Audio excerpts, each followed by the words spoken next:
Production of Kansas City Week in Review is made possible through the generous support of Dave and Jamie Cummings, Smithfield Foods, Haas and Wilkerson Insurance, and by viewers like you. Thank you. Breaking ranks, the Kansas Republican making national news for opposing the new health care bill. Vetoed, a downtown UMKC arts campus. President candor, is he making moves to run? Update KCI, now debating a public option for the airport. What on earth is happening in Jackson County? We lift up the hood from the jail to its leadership. And why MU now wants to send a message to Bill Cosby. But does anyone care? Hello, I'm Nick Haynes. Those stories and more straight ahead. Reviewing the news this week from the Kansas City Star, the head of the editorial board, Colleen Nelson, and reporter Steve Vockrodt, the Star's chief political correspondent, Brian Lowry, and columnist, blogger, and editorial writer, Dave Helling. Lots of news happening this holiday weekend. This was supposed to be the week the U.S. Senate was to finally vote on a new health law to replace Obamacare, but that vote now pushed off until after the 4th of July holiday due to lack of support. Kansas Senator Jerry Moran making national news as he comes out to oppose the bill. He's the only Republican on Capitol Hill from our area to do so. What does Moran see that his fellow Kansas Senator Pat Roberts or even Missouri Senator Roy Blunt does not? I think, for one thing, Moran looks at what this bill does to Medicaid, and it cuts Medicaid over a period of 10 years, very significant amount, about over $700 billion over, and he thinks about what that will do to rural hospitals, and I don't think he likes that very much. And Pat Roberts doesn't care about things like that, Colleen? Well, Pat Roberts says he does. He came out and said he supports this bill and he supports rural hospitals, but it's hard to do both. And Brian's right. I mean, the bill cuts Medicaid significantly and would have a big impact on rural hospitals. And so it's notable that Moran took a stand on this, came out, opposed it, but it's also worth noting that he was not willing to take that stand until the vote had already been postponed. And so he didn't, when they were still looking for votes, he didn't make his views known at that point. Right, and Moran has also not drawn a line in the sand. The day after he had come out against it, there was still a big protest outside his Olathe office at healthcare advocates. Jerry Moran has basically shown that he's open to going either way on this, and they feel they need to keep the pressure on Moran because he's not said that he won't absolutely vote for a bill that includes cuts to Medicaid that weaken some of these protections for pre-existing conditions. He hasn't necessarily given a definitive list of things that he needs before he's a yes vote or what will make him a hard no vote. You know, mentioned the protest. If he's the only one coming out against the bill, why were all those protesters outside then of his office, not outside of the offices of Pat Roberts or Roy Blunt, Dave? Well, because the assumption is that at least at some level, Jerry Moran is movable on this vote, whereas Pat Roberts and Roy Blunt are not movable. Roy Blunt because he's in leadership, and Pat Roberts because he's been around for 1,000 years and it won't change his vote. But I don't think that anyone thinks that at the end of the day, if Jerry Moran is the 50th vote for whatever the Republicans cobble together in the Senate, that he won't be that vote. Everybody thinks he'll eventually come on board. It isn't clear what how he gets to yes. Everyone, I think, assumes he'll get to yes just as part of the natural evolution. The focus is on other senators, Rand Paul, Mike Lee, Susan Collins of Maine, others who are more critical to the Republican effort. Moran is an afterthought in that regard. You know, Missouri taxpayers won't be on the hook for over $75 million to build and maintain a building for dancers and art students. Those are the words of Eric Greitens as he issues his first veto as governor. Vetoed is the long-proposed UMKC downtown arts campus. Backers had privately raised half the money for a project promoted as the Juilliard of Kansas City, but they were relying on the state to match those dollars. That's not going to happen now. University leaders say they will seek out other funding options to make the project work. By the way, the building's slated to be constructed directly south of the Kauffman Center for the Performing Arts. Why did Governor Greitens feel so strongly about this, Steve? Well, in his message to the public on his decision, he used the term budget hawk, and so doing a move like this allows him to burnish an image that he has wanted to cultivate since he became governor and when he was running as governor, as this guy who was going to look very closely at line items in the budget and eliminate waste, and he can make a position that, you know, funding for, as he put it, dancers and art students is not really what the rest of the state needs to be on the hook for. And of course, he's going to find out a lot of people in Kansas City do not agree with that. People are upset about this, and I can't overstate that. The financing for this will pass the Missouri House and the Senate with veto-proof majority. So is it possible that lawmakers will override the governor on this, Brian? It's always possible. I mean, God knows they're having enough special sessions in Jeff City, but the problem with that is that you don't necessarily have you have the tight agenda on those special sessions. But you know, there was clearly large bipartisan support for this policy. When you look at why Greitens would veto it, I think there's still something that Kansas Citians fear, which is that Eric Greitens does not look at Kansas City as a key area for his support. This is a Democratic-leaning town, and this is a project of the arts that doesn't necessarily play to Greitens' base. And I think some people think that he may have done this for more political reasons than necessarily the real budget hawk approach. Does this have implications for other aspects of life here in this town we call home, Dave Helling, like Bartle Hall and the sports stadiums that are also subsidized with state dollars? Right, and one of the reasons this veto sticks out is because it does stick out, that people all over the state can look at Kansas City and in essence say, hey, we don't care if they get dinged, we don't like Kansas City or for that matter St. Louis. Anyway, that's why the stadium subsidy always sticks out and the Bartle Hall subsidy sticks out as potential items for veto. And we've written that Kansas City ought to start paying attention to that because it's very clear which way the governor is leading. I did have a chance to talk to someone very close to the governor this week and close to the University of Missouri system. And there's another thing at play here, Nick. The governor and the Board of Curators is interested in pushing UMKC into making some decisions about what kind of college it wants to be, whether it wants to focus on the arts or art-related programs, or whether it wants to be sort of a more broad-based university that competes directly with the University of Missouri. And they think by this veto or this decision, they can push the university to say, look, we're going to be an arts campus and we'll raise the money and we'll make it work and we'll take the money out of our own budget or maybe other parts of the University of Missouri system. The University of Missouri is under enormous pressure. Budget cuts, the problems with disturbances on the campus, and this is part of that dynamic as well as a message to the people of Kansas City about urban issues. While university system leaders are talking about, yes, we're going to find funding sources for this, we'll make this happen, isn't it conceivable, though, that this project could die, Colleen? It's conceivable, and this raises a lot of questions that still haven't been answered. $48 million were raised privately with the expectation that the state would come through with the financing for another $48 million. And so when the University of Missouri system announced that they were going to do this without state dollars, they said, well, we'll present a plan in September for how we're going to get the rest of the money. And so that plan is yet to be sketched out. We don't know exactly how much money they think they can move around within the university system. We don't know how much more money they think they'll need to raise from Kansas City and from private donors, and this could certainly rattle private donors who gave the money expecting there to be a match. Steve. You know, this approach that UMKC took has typically been what governments, particularly in conservative-leaning states, which is Missouri has become, have wanted for years, to get private participation. And people in Kansas City worked pretty hard at it for a number of years just to come up with the $48 million to then take advantage of a grant program that was made available through the Missouri legislature. So it really poses a lot of issues about where the state of Missouri and its government is going with assisting with public institutions like UMKC if they can't even pony up for a project where private funding came into play on it. He's been speaking to Democrats in New Hampshire, visiting with the party faithful in Iowa, and getting enthusiastic attention as he rallied for Jon Ossoff in the recent special congressional election in Georgia. He's now a paid contributor to CNN News, the Beltway news site Politico, now calling him the hottest star in Democratic politics. That's left some asking, is former Missouri Secretary of State Jason Kander making a move to run for president this 4th of July holiday? Can we finally set the record straight? Is this just wishful thinking from political writers, or is there some evidence to back up these claims, Brian?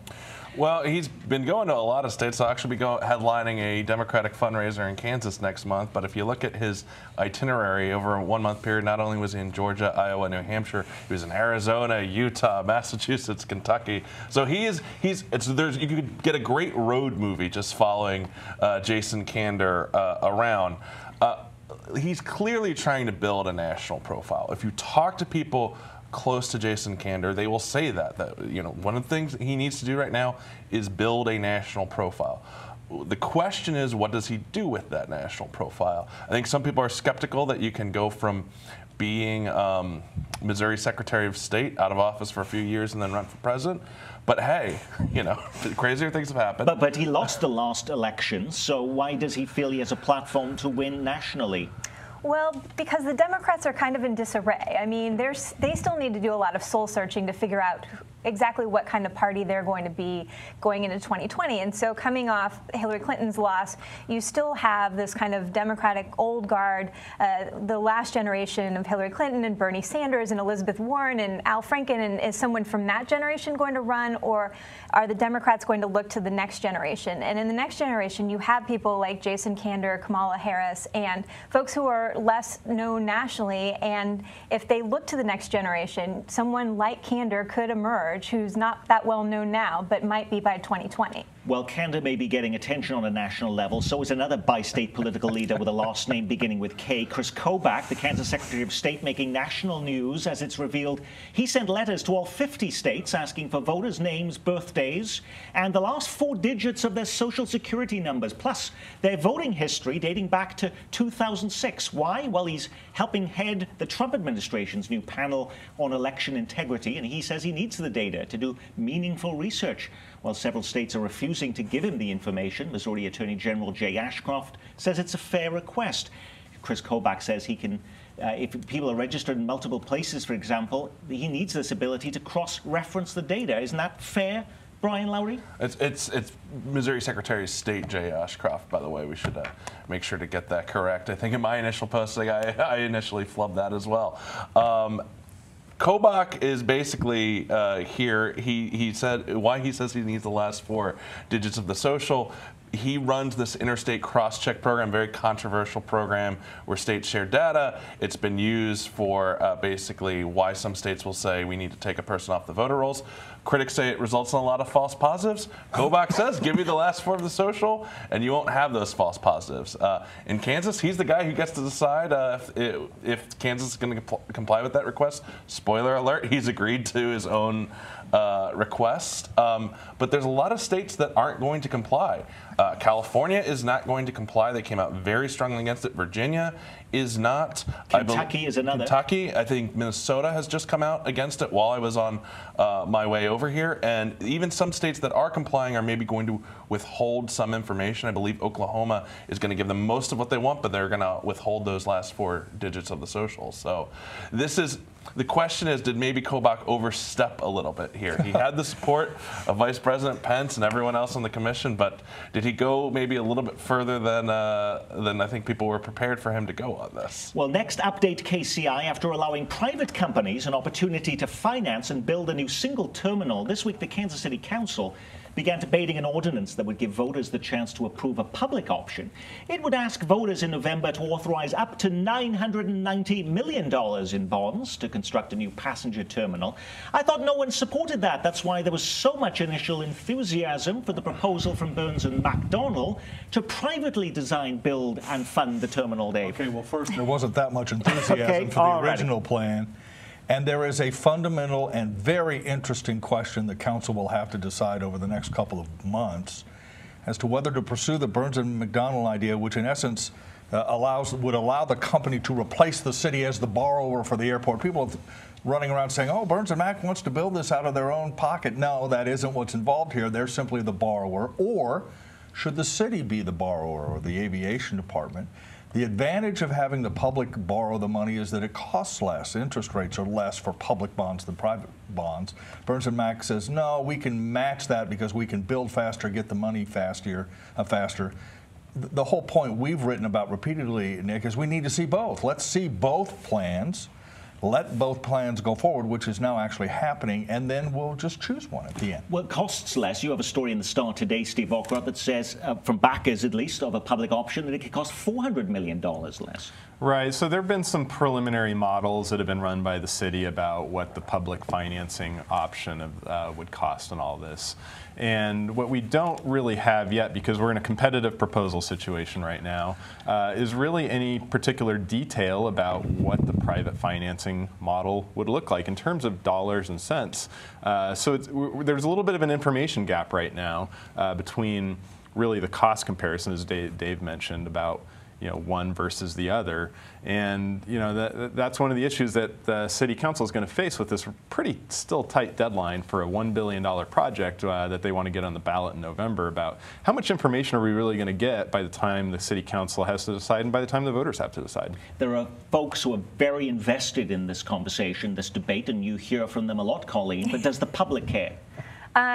The public cares in that everyone has an opinion about KCI, and so a lot of people are very attached to the airport in its current format, and a lot of people are very concerned about whether they're going to have to pay for this. And when you talk about this private financing option, the city keeps saying, well, that's a good option because then the public will understand that they're not paying for this. But it can't be repeated enough that even under the public option, taxpayers aren't on the hook for it. It would be paid for by aviation bonds. It would be fees on travelers and fees on airlines. And so if the only reason the city is wanting to go to the private option is because they haven't done a good job of explaining that to voters, that's not really a compelling reason to use a private option. Steve, you also had quite an extensive story this week that looked back at 6 years of this ongoing debate about what to do with KCI, and it catalogued a number of missteps and mistakes along the way. Was there any one specific mistake that hurt more than another in this whole long bungling, as was mentioned in this particular article, that damaged the public's reputation when it came to looking at this issue? I would argue there's two. There's the one that Colleen mentioned, which is the lack of a campaign to overcome this idea that the public is somehow on the hook for paying for the airport. They're just not. There's just not a scenario. There's just not a viable scenario where that happens. The other one is, I think the city really kind of got over its skis when they started this process in about 2011. And I think it was sort of seen as by the public, which has some affinity for the airport the way it is, because it's a lot different from the other airports that they experience where they run into situations that they don't particularly enjoy. I think the city maybe got in, they were maybe a little bit arrogant about, this is what's going to happen and you guys are going to like it. Dave, just briefly, the other challenge, Nick, which we've talked about on this show is 80% of the people in Kansas City don't use the airport, or 80% of the people potentially who could vote on the airport. And one of the other original sins is the city has never figured out really how to communicate to those people as to why, A, we need a new airport, and B, why they should care. Why should they study public versus private? If you don't use the airport, you probably don't have much of an opinion on it. The people who do, of course, it's convenient, not convenient, or whatever. They haven't really cracked that nut yet either, although the campaign is starting to move in that direction. They have to communicate to people who don't use the airport why they should support a new one, and that'll be a really important goal in the weeks and months to come. When 200 law enforcement officers start tearing apart the Jackson County Jail as part of a federal investigation, you take notice. There's been a steady drip of negative stories for months about the jail the county runs downtown, from abusive inmates to unsanitary conditions. Now it's revealed Jackson County jail guards have been taking up to $500 in bribes to smuggle in contraband cell phones, accepting $25 in cash from inmates for a pack of cigarettes.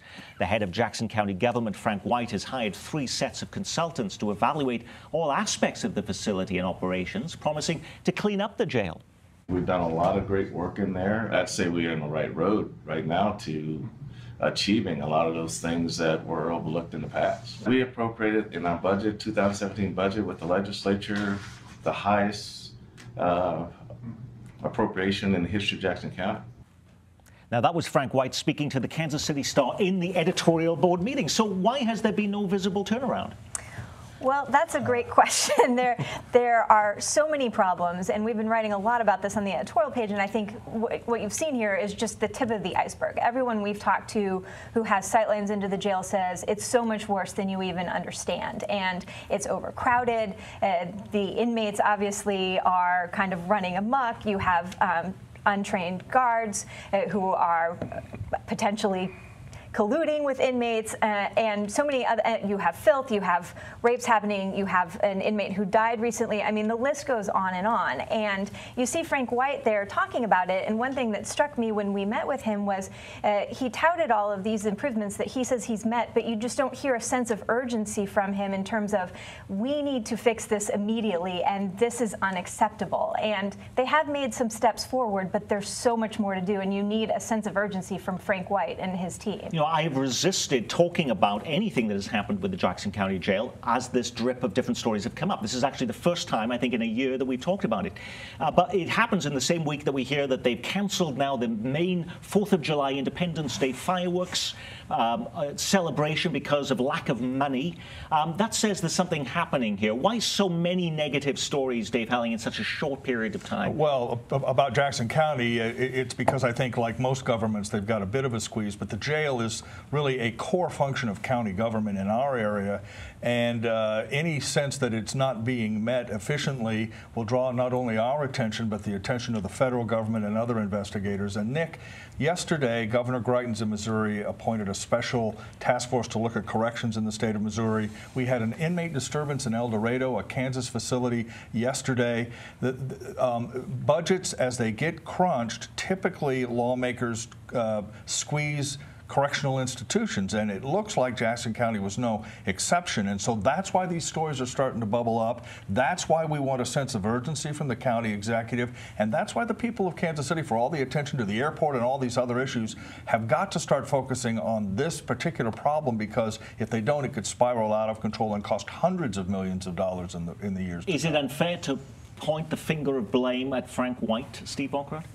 No, it's not unfair. I mean, he's the Jackson County executive. I mean, the problem precedes him, of course, but it's his responsibility, along with the county legislators, to get this problem fixed. And it's worth repeating, as Dave mentioned, the jail is one of just a handful of really core responsibilities of county government: collecting and assessing taxes, assessing properties, running a parks department. But the jail is really kind of high up in the list of things that they're responsible for. If you missed the news, MU in Columbia is facing a lot of financial problems. In fact, their incoming freshman class is going to be so low, the university just announced it's renting out its dorm rooms to anyone, and there's a lot of them available. MU has closed 7 residence halls with more than 1,400 beds, just as that story is breaking.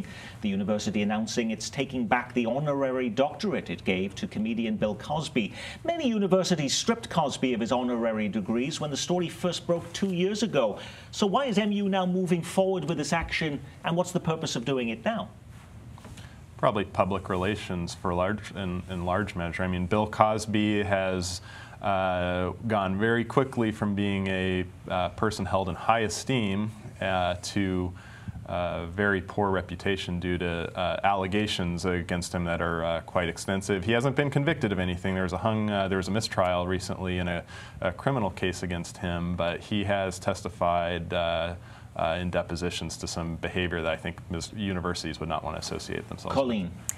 Well, I think MU doesn't want to be the last university that still has an honorary degree with Bill Cosby's name on it. You see other universities doing the exact same thing, and so even though this is of absolutely no consequence, you might as well just take it away, because Marquette took theirs away from Bill Cosby, Brown took theirs away from Bill Cosby, and so on. You know, a number of universities are actually prohibited honorary degrees, including MIT, Cornell, Stanford. They don't even have them. Is that the safer choice for universities in light of this case? It's a great personal disappointment, because I think I was in line for degrees from all of those universities, and then learned they don't have them. But it may be a safer thing. I do think that this decision by the University of Missouri does not cure or even begin to cure the more fundamental problems they face: declining enrollment, declining state support, a crumbling infrastructure, and all the things we've talked about today. It's interesting. I mean, they have to rent out these rooms to help deal with their budget problems, but when you talk about declining enrollment, is that something that's going to be attractive to teenagers who are trying to decide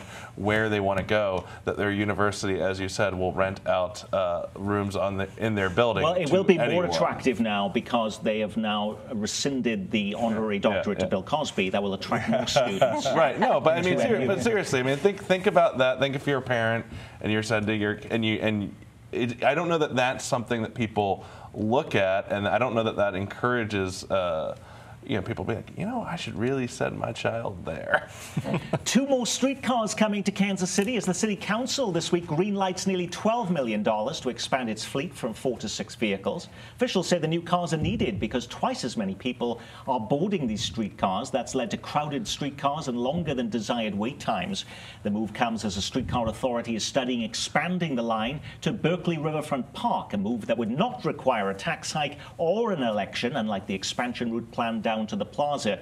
Why would they want to connect to the riverfront when there's nothing there? Well, that's changing. This week, the Port Authority giving the public its first look into plans for a major redevelopment that will include 400 luxury apartments, shops, offices, tons of recreational facilities, including a bar for dog owners, and they're banking on a streetcar stop as a finishing touch, Steve? Yeah, I wrote a story this week about some of this, some of the work that's going on the riverfront. One of the points that was made is that cities typically embrace development along the riverfront, and Kansas City, one of the sins really in Kansas City's history is turning their back on it. And the Port Authority is an agency that for years really couldn't get its act together, and now they seem more organized and operate with more of a purpose, and they're responsible for the development of it. And they're kind of trying to get they're trying to gin up more interest for development along the riverfront. And is this going to finally be the turnaround that people have wanted for the riverfront in this area? Or are you skeptical? Well, no, I think it's good news. I've lived here long enough to remember when that section of riverfront was literally a junkyard. I mean, they had junk cars there. That's where the city towed its abandoned vehicles. It's much different now. The streetcar will help. And that is our Week in Review. Our thanks to our news reviewers from the Kansas City Star, Colleen Nelson and Brian Lowry, Steve Vokrot and Dave Helling. I'm Nick Haynes from all of us here at KCPT.